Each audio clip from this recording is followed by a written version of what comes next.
Welcome students to my YouTube channel MS classes.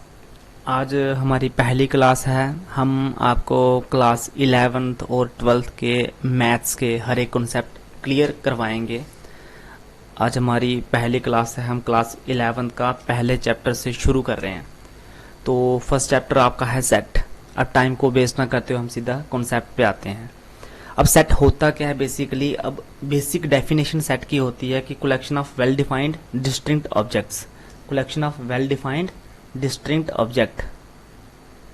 Collection of well defined distinct objects.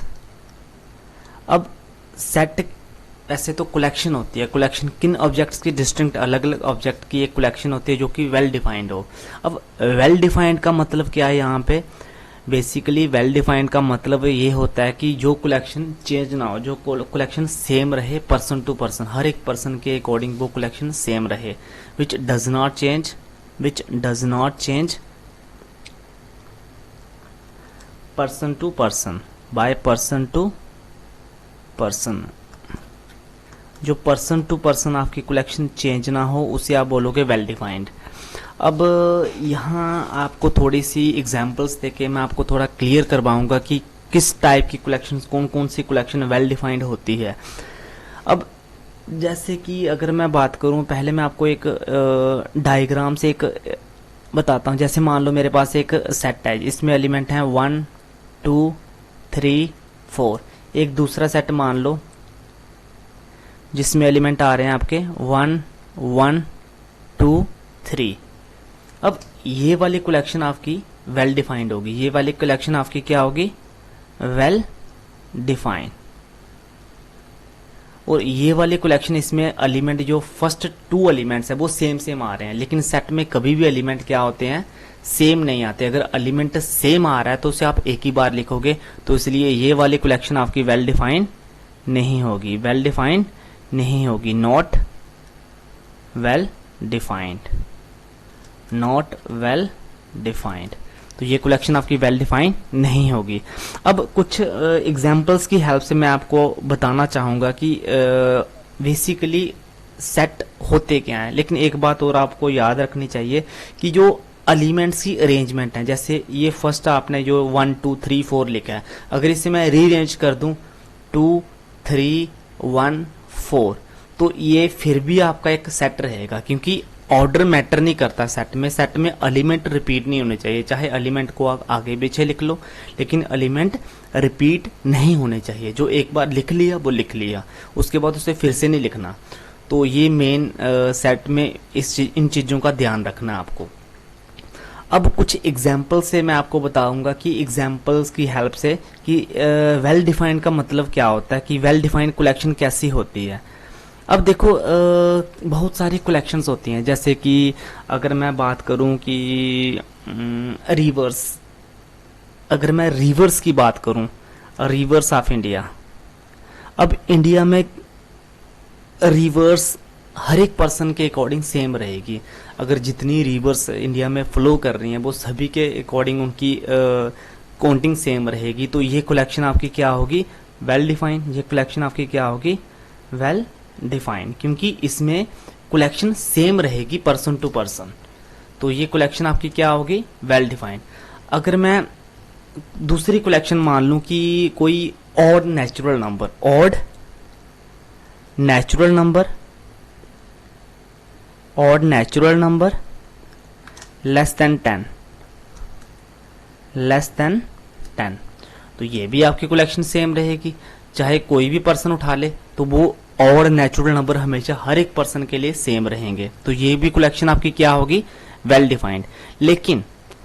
लेकिन अगर मैं बात करूं, कुछ ऐसी कलेक्शन उठा लूं, जैसे कि मैंने कलेक्शन उठा ली best cricket players, best cricket players in 2023, तो ये कलेक्शन सेम नहीं रहेगी। ये पर्सन टू पर्सन वेरी करेगी। कुछ पर्सन्स के लिए बेस्ट क्रिकेट प्लेयर कुछ और होंगे, कुछ के लिए कुछ और होंगे, किसी के लिए बेस्ट विराट कोहली है, किसी के लिए बेस्ट धोनी है, तो ये कलेक्शन आपकी वेल डिफाइंड नहीं होगी। तो इन टाइप की एग्जाम्पल से आपको क्लियर हो जाएगा कि कौन सा सेट है, कौन सा सेट नहीं है। अगर बेस्ट की बात हो, फेमस की बात हो, गॉर्जियस की बात हो, तो इन केसेस में हमेशा सेट आपका वेल डिफाइंड नहीं होगा। बेस्ट, फेमस, जहाँ गॉर्जियस हो गया, जहाँ फेवरेट हो गया, तो इन केसेस में आपकी कलेक्शन वेल डिफाइंड नहीं होगी। तो ये आपको थोड़ा सा रिमाइंड याद रखना पड़ेगा, ठीक है। तो ये कलेक्शन सेट के बारे में आपको जितना बताना था वो आपको बता दिया। अब सेट को इसकी नोटेशंस हैं, सेट को आप कैसे डिनोट करते हो, इसको थोड़ा नोटेशन सिंबल्स कैसे हम यूज करते हैं वो हम थोड़ा सा पढ़ेंगे। अब बेसिकली जो सेट है उसे हम कैपिटल लेटर में डिनोट करते हैं। सेट को हम हमेशा कैपिटल लेटर में डिनोट करते हैं। Set are represented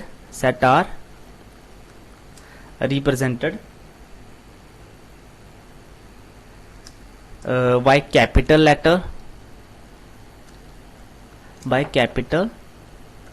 letter like A, B, C, X या Y या Z है ना, इनसे आप अगर कैपिटल लेटर से डिनोट करते हो हमेशा सेट को। और इसके बाद आते हैं सेट के एलिमेंट्स। उनको जनरली हम जब भी सेट के एलिमेंट को जनरल फॉर्म में लिखते हैं वो हमेशा आप स्मॉल अल्फाबेट से लिखते हो, ठीक है। जो एलिमेंट्स आर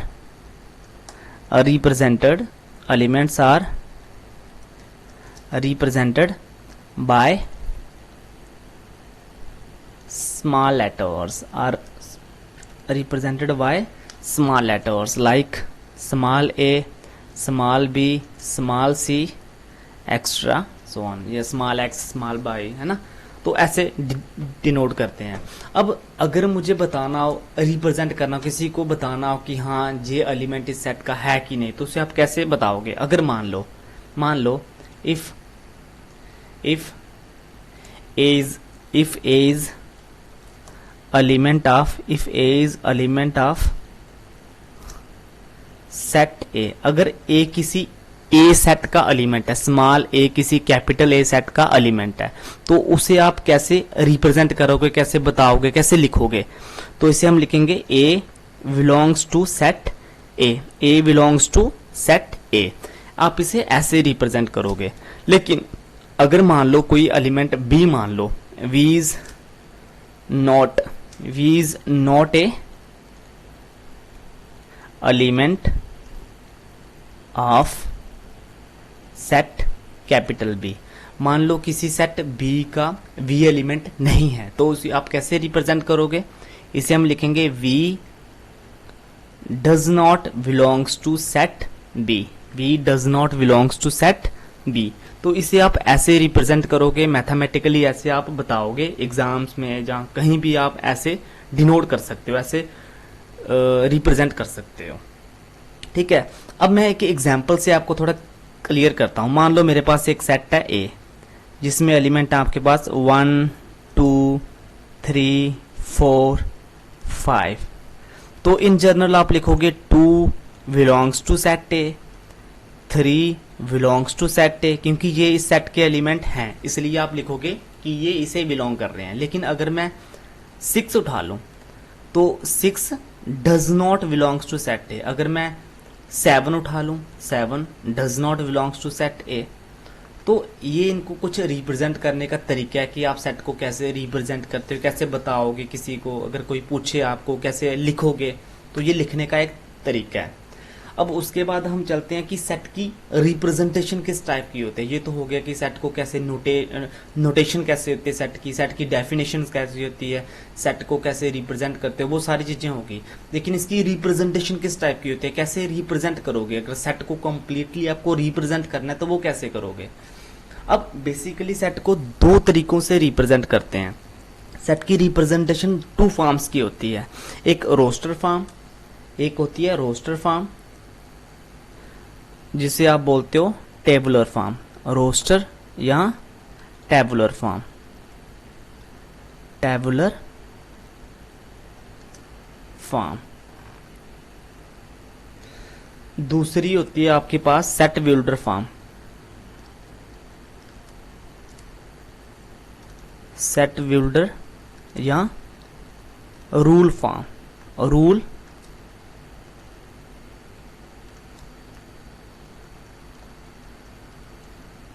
अब रोस्टर फॉर्म में क्या होता है, रोस्टर फॉर्म में आप क्या करते हो, अगर मेरे पास कोई सेट है उसको आप करली ब्रेसेस में एनक्लोज कर देते हो और हर एक एलिमेंट को कामा से सेपरेट कर देते हो। जैसे मान लो मेरे पास सेट ए है, अब इसमें अगर मैं बोल दूं कि मुझे नेचुरल नंबर लेने हैं लेस देन 10, तो लेस देन 10 कौन से नेचुरल नंबर होंगे, 1 2 3 4 5 6 7 8 एंड 9, ये मेरे नेचुरल नंबर आ गए लेस देन 10। सेम अगर मैं एक और सेट रिप्रेजेंट करता हूँ रोस्टर फॉर्म में, मान लो मैंने सेट रिप्रेजेंट किया कि कुछ वॉवल्स इन इंग्लिश अल्फाबेट, तो वो कौन से हैं, ए ई आई ओ यू, तो आप सिंपली आप इसे ऐसे रिप्रेजेंट कर सकते हो। अब दूसरा आता है आपके पास set builder form, rule form. अब सेट बिल्डर फॉर्म में क्या होता है कि आप सेट को एक रूल, एक पैटर्न, एक प्रॉपर्टी के अकॉर्डिंग रिप्रेजेंट करते हो, वो एक रूल अप्लाई कर देते हो कि हाँ इसे हम इस रूल के अकॉर्डिंग आपने सेट को लिया है। जैसे इसी सेट को हम सेट बिल्डर फॉर्म में लिखेंगे। अब इसमें आपने क्या लिखा है, हमने लिखा है स्टार्टिंग में कि नेचुरल नंबर लेस देन 10, तो हम सिंपली क्या करेंगे, करली ब्रेसेस में हमने एलिमेंट ले लिया x। x कौन सा एलिमेंट है, x एक नेचुरल नंबर है, एंड कौन से नेचुरल नंबर, लेस देन 10, तो आप लिखोगे x is natural number and x less than 10। तो ये आपका हो गया रूल के अकॉर्डिंग, पैटर्न के अकॉर्डिंग सेट को आपने रिप्रेजेंट कर दिया। अब b को भी आप ऐसे लिख सकते हो रूल फॉर्म या सेट बिल्डर फॉर्म में। मैंने क्या किया, एक एलिमेंट ले लिया बाई, सच दैट बाई कौन से एलिमेंट है, y is a vowels in English alphabet, vowels in English alphabet, English alphabet. तो इसकी एक रिप्रेजेंटेशन कुछ दो टाइप की है, और भी है लेकिन आपको बेसिकली ये दो टाइप की रिप्रेजेंटेशन आपको पता होनी चाहिए। तो ये सेट की 2 टाइप्स की रिप्रेजेंटेशन है।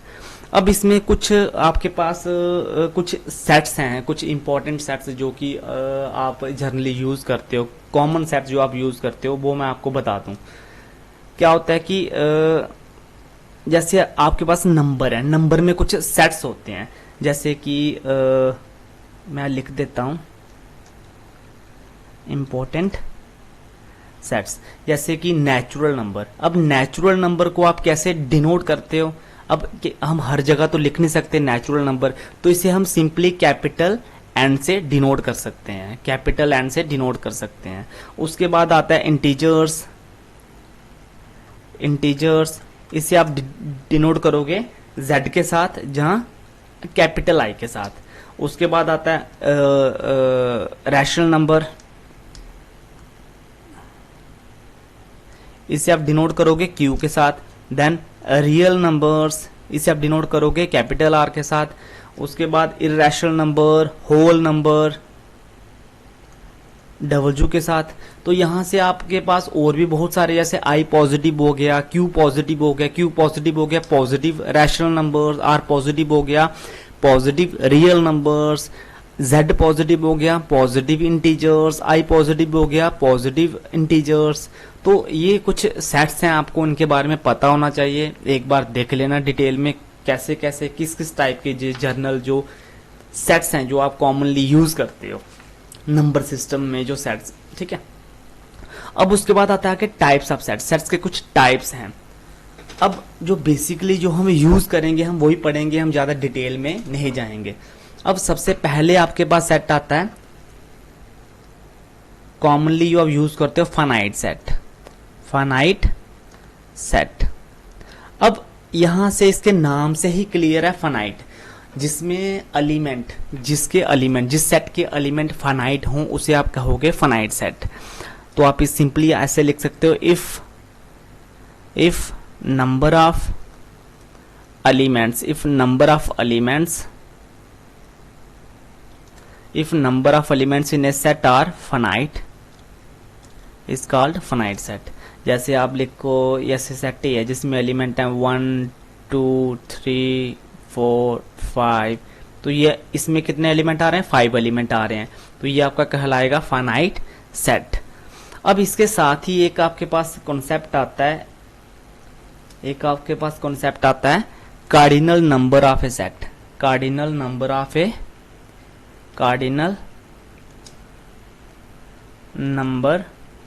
ए सेट।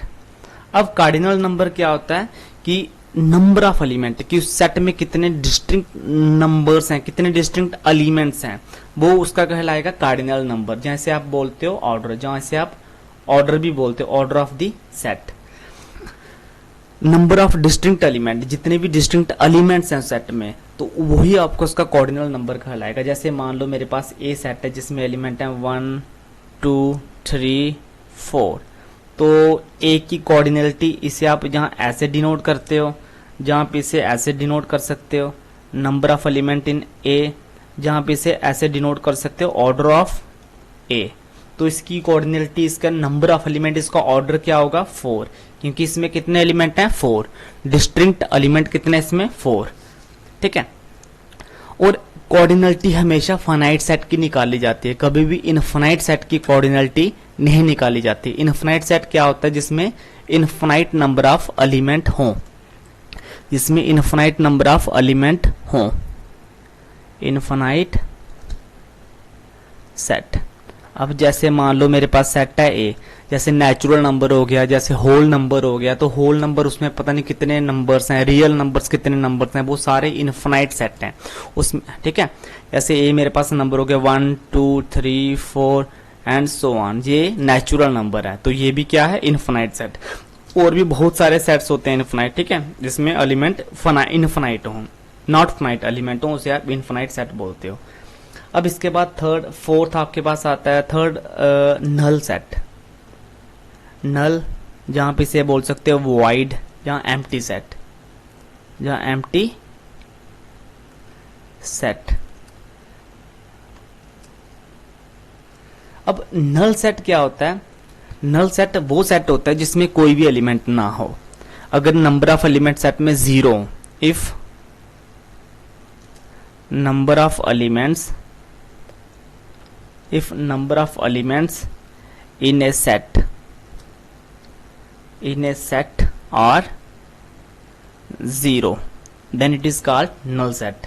और इसे आप डिनोट करते हो, जहां तो करली ब्रेसेस और अंदर कुछ नहीं, जहां सिंपली 5 के साथ। ये दो तरीकों से आप नल सेट, एम्प्टी सेट को रिप्रेजेंट कर सकते हैं।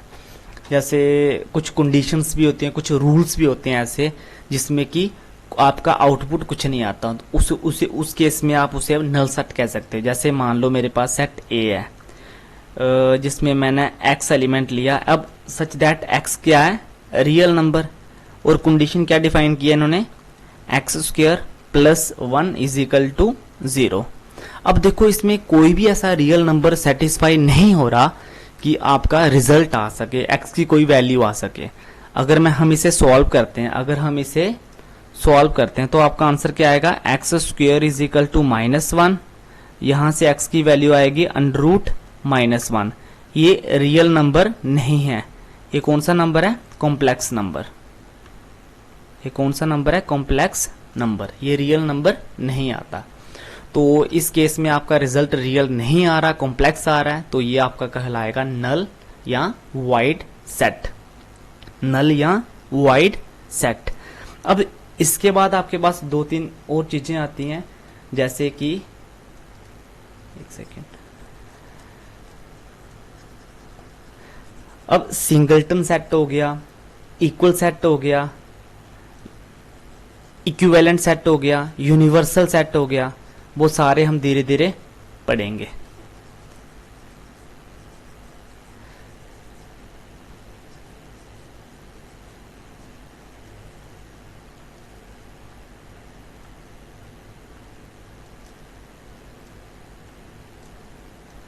ओके अगर मैं बात करूं उसके बाद नेक्स्ट आपके पास सेट आता है सिंगलटन सेट। सिंगलटन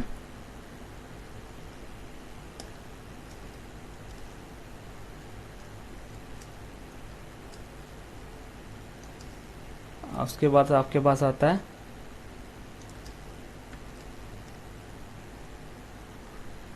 सिंगलटन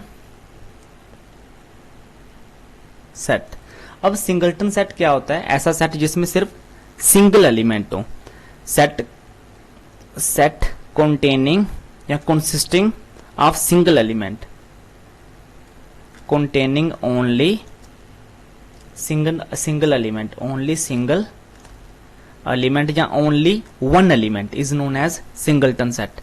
जैसे कि सिंगलटन 1, सिंगलटन 0, सिंगलटन 2 एक्स्ट्रा, जी आपका कहलाएगा सिंगलटन सेट। जैसे एक एग्जांपल हम एक रूल फॉर्म में लेंगे, जैसे मान लो ए मेरे पास सेट है, एक्स मैंने एलिमेंट ले लिया, एक्स किस टाइप का? एक्स एक रियल नंबर है, सच दैट आप कह सकते हो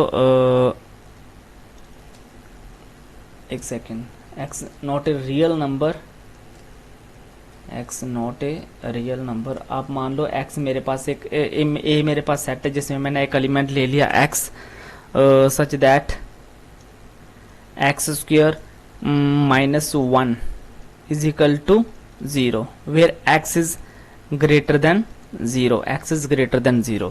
अब यहाँ पे एक्स की दो वैल्यूज सेटिस्फाई कर रही हैं, या तो 1 या तो -1, लेकिन मैंने आगे कंडीशन लगा दी कि एक्स ग्रेटर देन 0, तो नेगेटिव वाला केस तो पॉसिबल है ही नहीं। तो इस केस में आपका आंसर आएगा सिंगलटन 1, क्योंकि यहाँ पे आंसर 2 आ रहे थे लेकिन मैंने कंडीशन लगा दी एक्स ग्रेटर देन 0, तो उस केस में आपका एक्स सिर्फ पॉजिटिव ही आएगा, तो ये सिंगलटन सेट कहलाएगा। अब इसके बाद दो और डेफिनेशंस हैं मेन।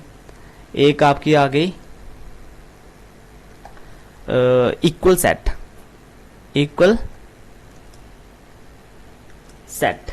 अब इक्वल सेट्स क्या होते हैं कि अगर मैं दो सेट का कंपैरिजन करूं, वो इक्वल तब कहलाएगा जब उसमें ऑल एलिमेंट एग्जैक्टली सेम हो, जितने भी एलिमेंट हो वो सारे के सारे जब सेम हो तो वो सेट आपका इक्वल सेट कहलाएंगे, वो दो सेट इक्वल सेट कहलाएंगे। Two sets are set to be equal, two sets are equal if they have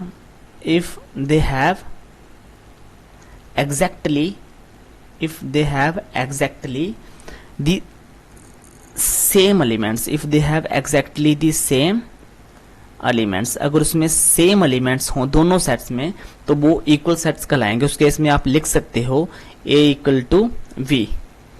जैसे कि अगर a में आपके पास एलिमेंट हैं 1 2, अगर b सेट कुछ आपने ऐसा ले लिया x such that x square -3x plus 2 equal to 0 where x कौन से रियल नंबर्स हैं।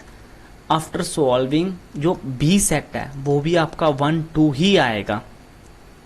अगर आप सॉल्व करोगे तो ये दोनों सेट आपके क्या कहलाएंगे? इक्वल सेट कहलाएंगे। अगर दोनों में एलिमेंट सेम हैं तो वो दोनों सेट क्या कहलाएंगे? Equal set. अब उसके बाद आपके पास कॉन्सेप्ट आता है equivalent set. Equivalent set.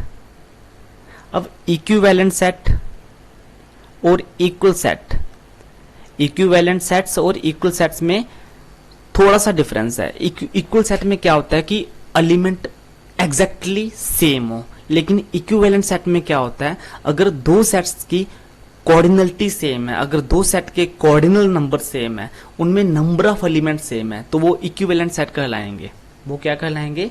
Equivalent set. तो यहाँ पे two sets are equivalent, two sets are equivalent if their cardinal number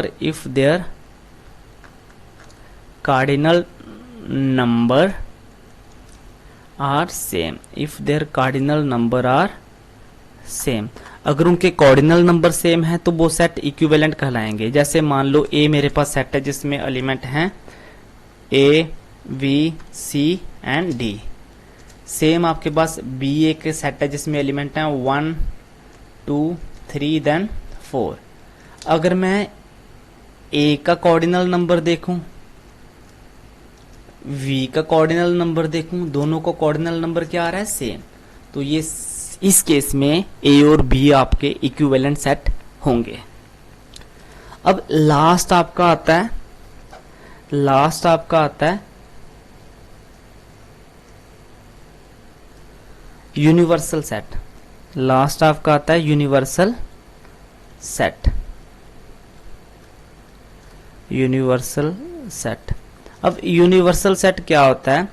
universal set एक बड़ा सेट होता है जिसमें सारे छोटे छोटे सेट इंक्लूड होते हैं। जैसे सिंपल सी एग्जांपल है, अगर मेरे पास कुछ ऐसी कंडीशन है जिसमें आप स्कूल की बात कर रहे हो, तो अगर मैं क्लासेस की बात कर रहा हूँ तो क्लासेस में आपका स्कूल सेट स्कूल कहलाएगा, क्योंकि सारी की सारी क्लासेस उस स्कूल में फॉल करती हैं। उस स्कूल आपका सुपर सेट कहलाएगा उस केस में। ठीक है, सुपर सेट क्या होता है? सबसे बड़ा सेट। उस पर्टिकुलर कंडीशन में जो सबसे बड़ा सेट हो उसे आप सुपर सेट बोलते हो। तो इसकी डेफिनेशन लिख लो एक बार। इसमें क्या है कि अगर मैं कुछ सेट लेता हूं ऑब्जर्वेशन में, if there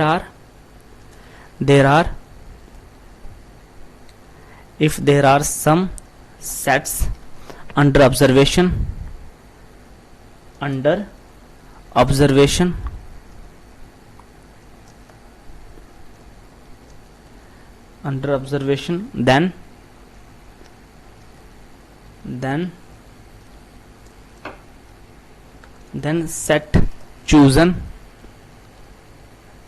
then set chosen arbitrary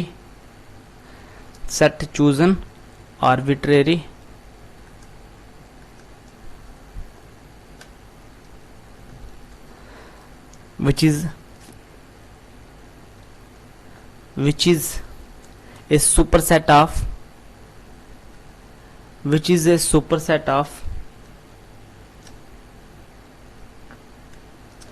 each of the given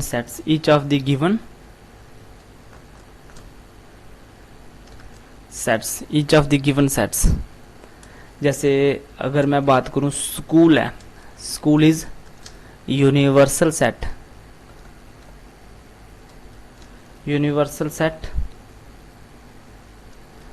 under the observation of